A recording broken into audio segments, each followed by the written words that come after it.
Cake किथे ओह जे ओह ने भेज तेरे मैं खाना ही हमें बताया क्यों ने आपको नहीं बनाया चल मैं क्या कि मैं मो गया था जुलूस नाल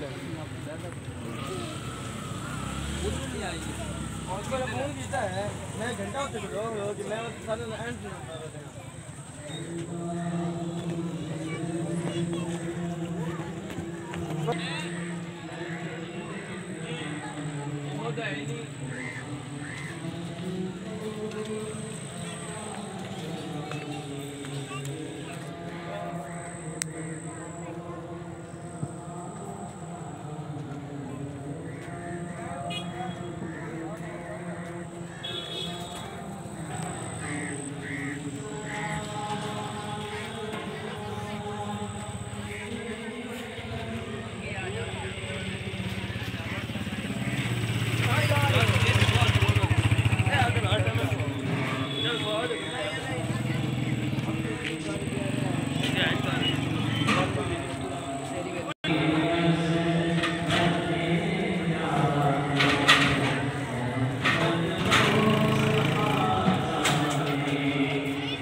इसका मकसद है कि मुझे अपनी और सारी दुनिया के लोगों की इस्लाह की कोशिश करनी है इंशाअल्लाह। इस मकसद के लिए अल्हम्दुलिल्लाह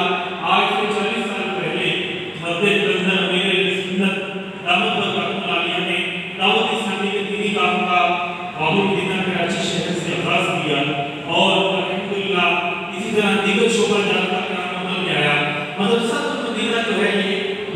को और बच्चियों को अल्लाह की उस तालीम देने के लिए हम करते हैं हमारे इसकी 5000 से गाय बच्चे अल्हम्दुलिल्लाह जामिया लाखों लाख बच्चे जो अल्लाह की तालीम हासिल कर रहे हैं। इसी तरह दावत इस्लामी का एक शोबा है जामिया अल्हम्दुलिल्लाह इस मदारिस का है जिसमें गवर्नमेंट को भी आपको इंशाल्लाह दी जाएगी।